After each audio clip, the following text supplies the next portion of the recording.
O Senhor esteja convosco. Proclamação do Evangelho de Jesus Cristo segundo Lucas. Naquele tempo, os fariseus perguntaram a Jesus sobre o momento em que chegaria o reino de Deus. Jesus respondeu: o reino de Deus não vem ostensivamente, nem se poderá dizer, está aqui ou está ali, porque o reino de Deus está entre vós. E Jesus disse aos discípulos: dias virão em que desejareis ver um só dia do Filho do Homem e não podereis ver.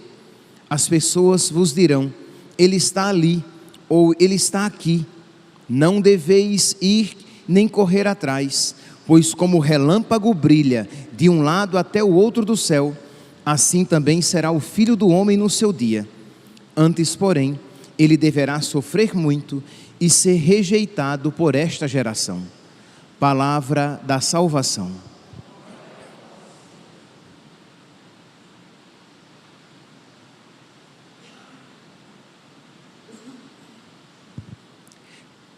Caríssimos irmãos e irmãs,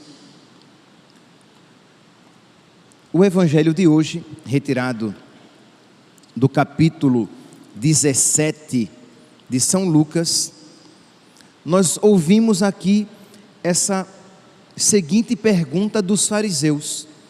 Os fariseus perguntaram a Jesus sobre o momento em que chegaria o reino de Deus, isto é, quando o reinado de Deus se estabeleceria definitivamente, quando seria a vinda vitoriosa, gloriosa e final do Messias. E Jesus diz, porque ele é o Messias, ele diz: o reino de Deus já está entre vós, e ele não virá ostensivamente, isto é, Jesus já está presente, ele é o próprio reino presente, de modo que quando nós nos abrimos ao seu reinado, quando ele é o nosso rei, o seu reinado já está presente. Mas ele também faz referência à sua vinda final, já que esta vinda primeira, a vinda na carne, foi uma vinda escondida, e Jesus sabia que não aceitariam o seu reinado. Então aconteceria a sua vinda final, e aí sim, nessa vinda final, que seria como um relâmpago, isto é, como é que um relâmpago cai, né? Como é que ele surge? Ele surge de uma maneira inesperada, a gente menos espera, aquele clarão acontece, e todo mundo vê. Então Jesus diz: a vinda do homem será como um relâmpago. Quando vier, quando acontecer, não precisará ninguém dizer: ele está aqui, ele está ali, porque vai acontecer, todos vão ver e ninguém vai duvidar. Mas é interessante que esta pergunta que os fariseus fizeram e que nós nos fazemos muitas vezes, isto é, quando é que o Senhor virá? Quando se dará a sua vinda final, definitiva, gloriosa, em que ele julgará os vivos e os mortos? Vinda esta que nós sabemos, que não sabemos o dia, nem sabemos a hora. Ele virá num dia que nós não sabemos, numa hora em que nós não esperamos. A Sagrada Escritura e a Igreja confirma este mesmo ensinamento, nos ensinam, a Sagrada Escritura e o Magistério e a tradição, nos ensinam que a vinda do Senhor será precedida por sinais. Nós não sabemos o dia, nem conhecemos a hora, mas os sinais que precederão a vinda do Senhor nos foram dados. Nós conhecemos os sinais. Sinais estes, é verdade, que eles se repetem na história, mas que eles se tornarão cada vez mais evidentes. Se vocês pegarem o catecismo da Igreja Católica, a partir do número 668, quando se reflete a respeito daquela afirmação do credo, ele virá julgar os vivos e os mortos. Então, 668, 668. Vocês podem depois pegar em casa e ler, e vai falar ali a respeito da vinda do Senhor. E a partir do número 674, vai falar desses sinais que precederão a vinda de Cristo.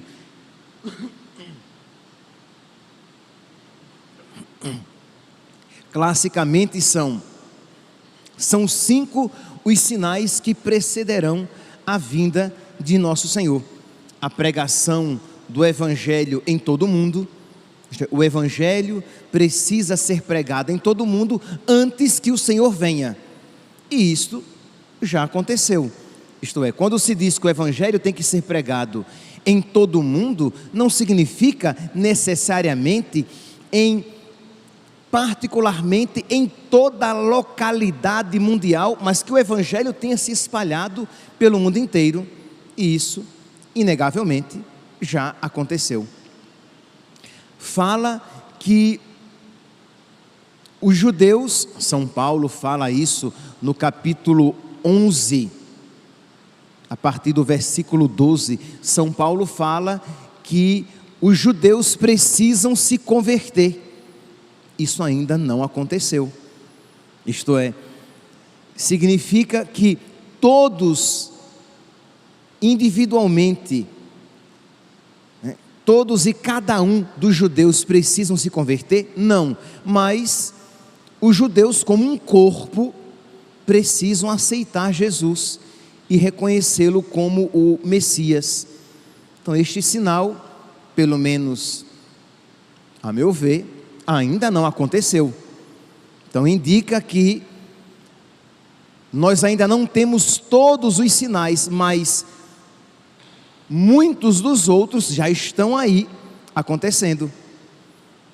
Um outro sinal, o terceiro sinal, é a grande apostasia, a vinda do anticristo, em que Cristo, aderir a Cristo, em que os mandamentos de Cristo, em que o Evangelho se tornará crime e o pecado se tornará lei. Isso já está acontecendo. Isto é, uma grande apostasia das nações, uma grande apostasia dos povos, uma grande apostasia das pessoas, e pessoas estas muitas que se dizem pertencer à igreja, que viraram as costas para Cristo. Isto é, que não regem mais a sua vida pelo Evangelho, pela palavra de Deus, pela revelação, mas por aquilo que propõe o mundo. Então nós não podemos negar que isso já está acontecendo. Nações inteiras, outrora cristãs, católicas, e que agora se tornaram mundanas, que riem de Cristo, que blasfemam contra Cristo, que maldizem Cristo e que perseguem o seu Evangelho. Isso já está acontecendo. Imagine que em nações da Europa católica, que dependendo da circunstância, se você por acaso falar que algo é pecado, aquilo que sempre foi pecado naquela nação católica, hoje, se você isso disser, você pode ser condenado à prisão. Se você falar mal a respeito do aborto, em alguns lugares, por exemplo, agora vamos sair da Europa, nos Estados Unidos, na Inglaterra, se você rezar diante de uma clínica abortiva, de uma clínica de aborto, se você rezar ali em silêncio, se colocar ali diante, e as pessoas saberem, e as pessoas souberem que aquela pessoa ali está em silêncio, rezando para que abortos não sejam realizados naquele lugar, aquela pessoa pode ser presa, como já aconteceu e está acontecendo. Se você, em muitos lugares da Europa, se você ensinar aos seus filhos que se você nasceu menino, você será menino, se você nasceu menina, você será menina, e que tudo que vá além disso é rebelião contra Deus, é revolta contra Deus, é pecado.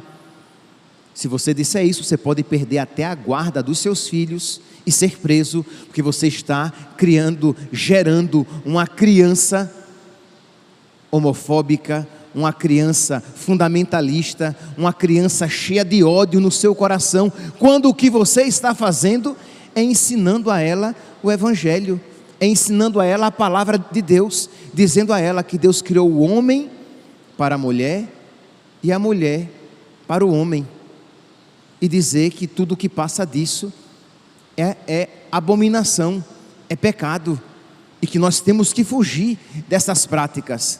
Ora, se isso você disser, e se você for descoberto, você será incriminado. Uma pessoa que seja sabidamente desta posição, por exemplo, uma pessoa assim, ela não consegue nesses países adotar uma criança, mas se for uma pessoa vestida, trajada como tal, uma pessoa que adere a essa ideologia e se apresentar como tal, uma pessoa biologicamente homem e que se apresenta como mulher, não terá dificuldade nenhuma de adotar uma criança.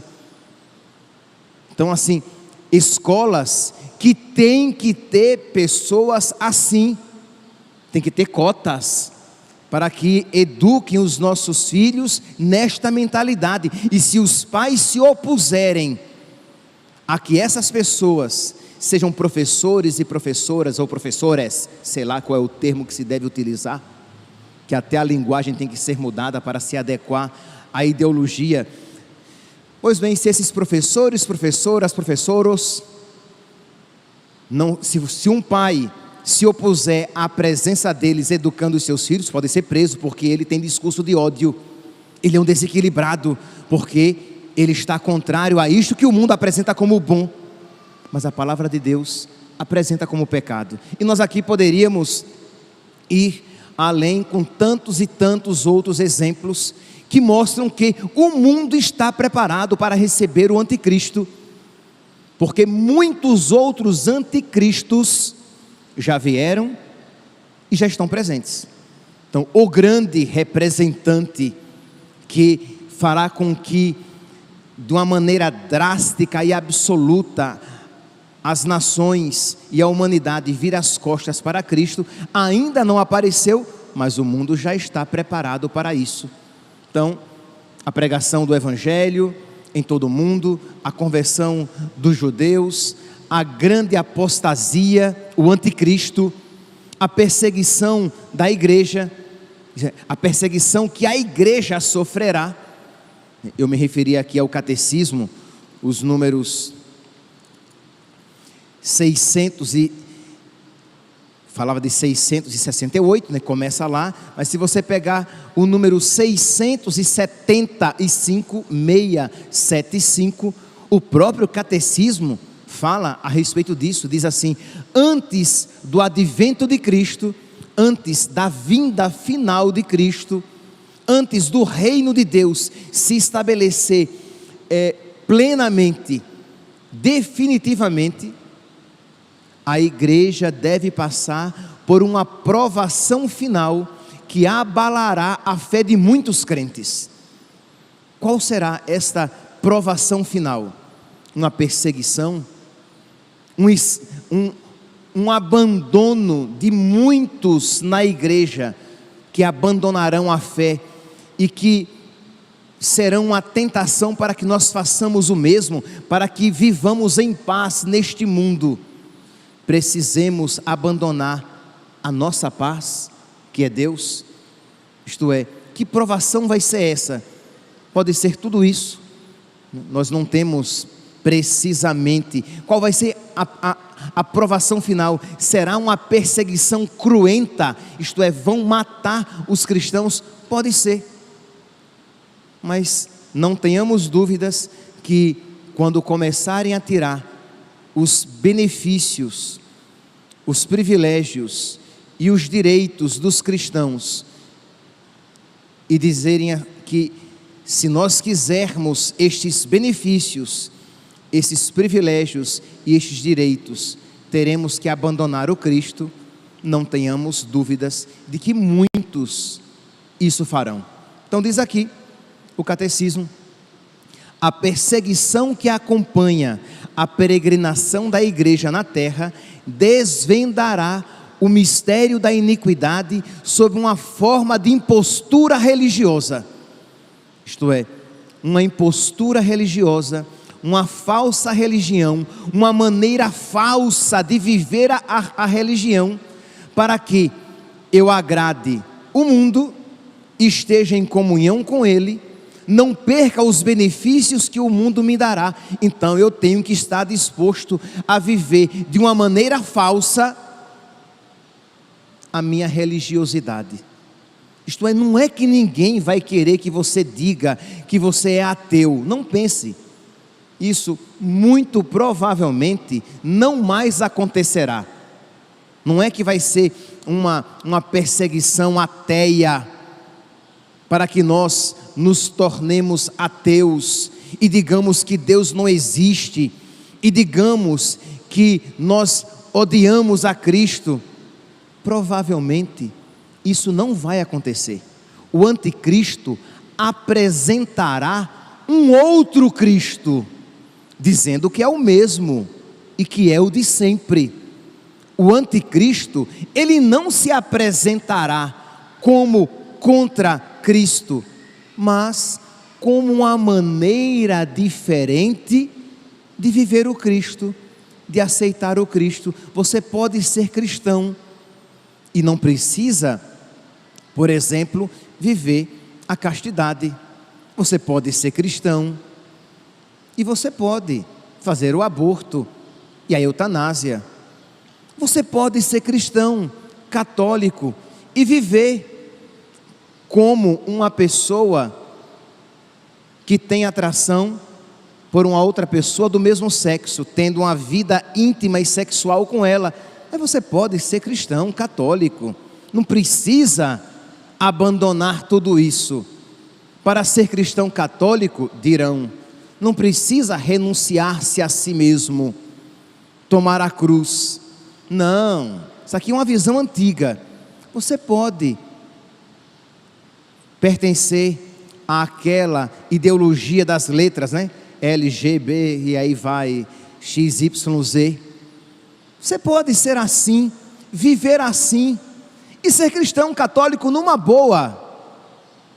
E aí, percebe? Você abandonou Cristo, mas para muitos parecerá que você isso não fez.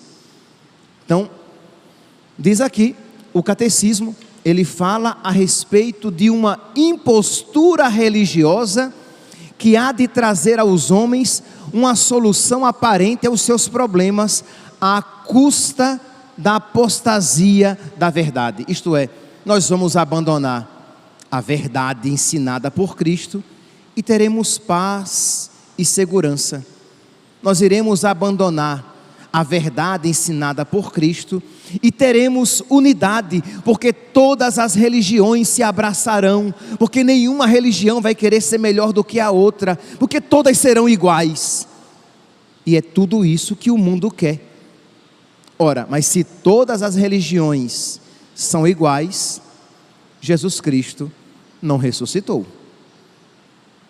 Se o cristianismo, se a igreja católica é igual ao budismo, é porque não existe diferença entre Buda e Jesus.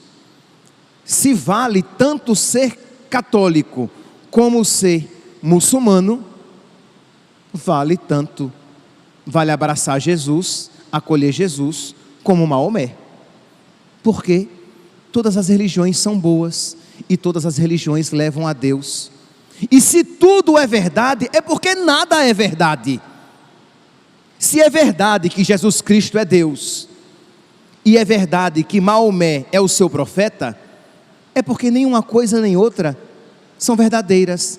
É tudo criação da nossa cabeça, é tudo ficção, é tudo uma construção dos homens e não a vinda de Deus sobre a terra, como nós cristãos católicos cremos.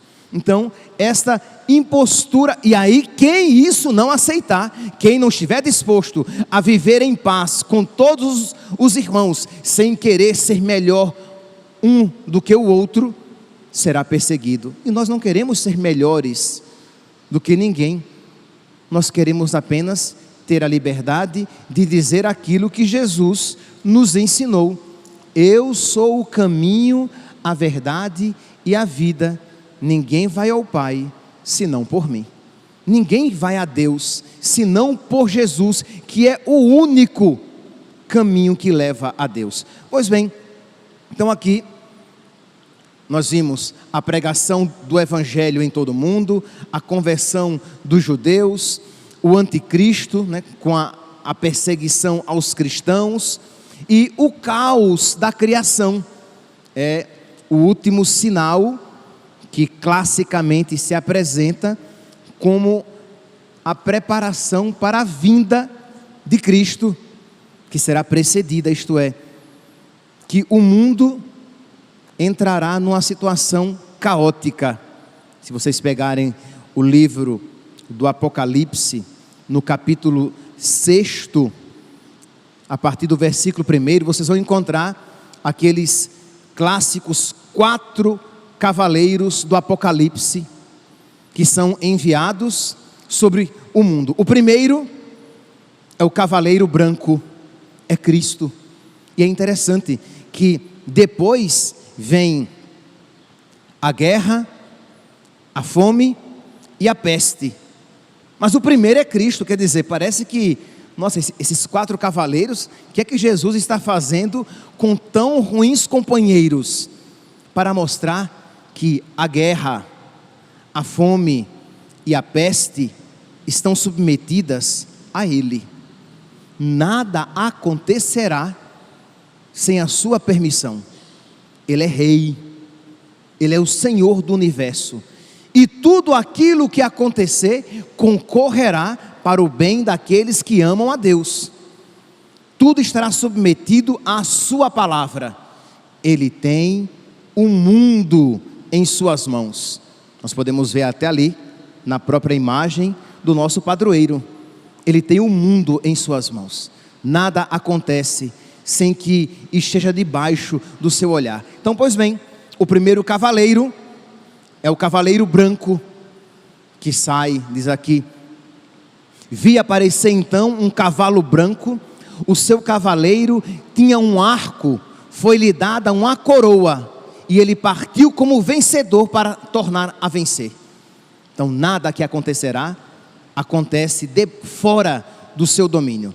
Depois vem o cavalo vermelho, com a guerra, o mundo que será tomado cada vez mais pela guerra, e isto precederá a vinda e vitória final de Cristo.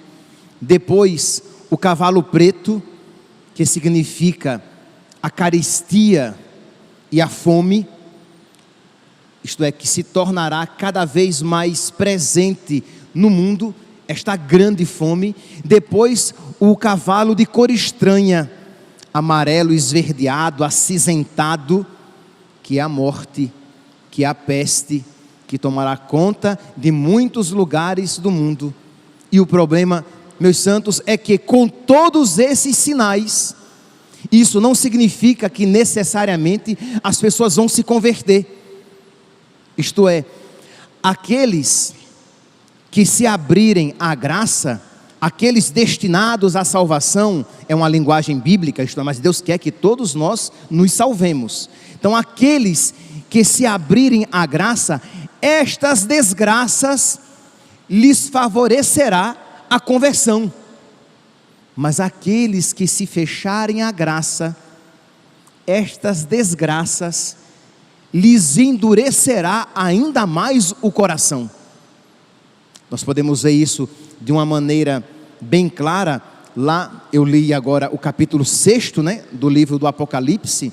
No capítulo 16, quando se fala que Deus envia os 7 anjos sobre a terra, com as 7 taças que seriam derramadas sobre a terra. Então diz que o primeiro anjo, ele derrama sobre a terra a primeira taça, que é a úlcera atroz e maligna, sobre aqueles homens que tinham o sinal da besta. Depois diz que o segundo derramou a taça sobre o mar, e o mar se torna vermelho como sangue, de modo que mata tudo aquilo que nele contém, sobre o mar e os rios. O quarto diz que o terceiro, ele derrama, quer dizer, o segundo derrama sobre o mar, o terceiro derrama sobre os rios, o quarto diz que derrama a sua taça sobre o sol, e foi-lhe dado queimar os homens como fogo.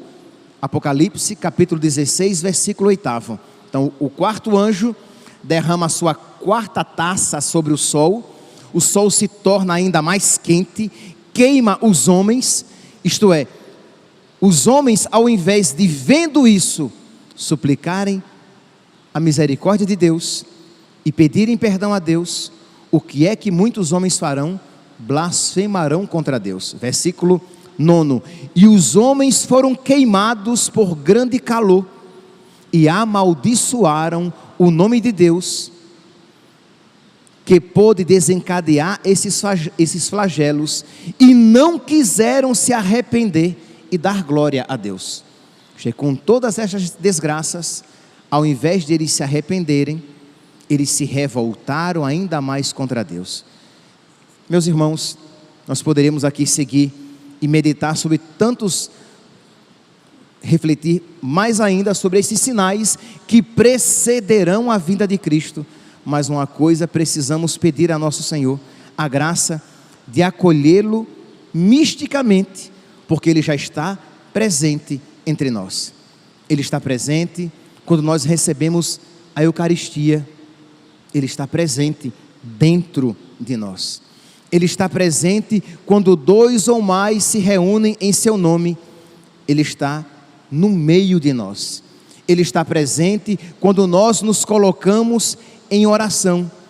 Ele está presente como amigo no coração daquele que está em estado de graça. E se nós crescermos na amizade com Ele, presente em nós, quando os sinais da sua vinda final se tornarem plenamente presentes e começarem a acontecer, nós iremos, todos esses sinais, por mais difíceis que se apresentem, eles serão para o nosso benefício, eles concorrerão para o nosso bem, eles farão com que nós adiramos ainda mais a Deus, com que nós busquemos a Deus de uma maneira ainda mais decidida. Mas se nós vivermos agora a nossa fé de uma maneira laxa, se nós agora, quando Cristo quer estar presente misticamente nos nossos corações como amigo, se nós desprezarmos a sua amizade agora, quando por ocasião da sua vinda os sinais começarem a acontecer, se é que já não estão começando, quando os sinais começarem a acontecer, nós não só não reconheceremos a sua vinda, como odiaremos a sua vinda final sobre nós com o seu reinado. Que nós então, meus irmãos, que estamos nos preparando para a festa de Cristo Rei, que nós peçamos ao nosso padroeiro, a Cristo Rei, que nos conceda a graça de acolher o seu reinado nos nossos corações. Louvado seja nosso Senhor Jesus Cristo, para sempre seja louvado.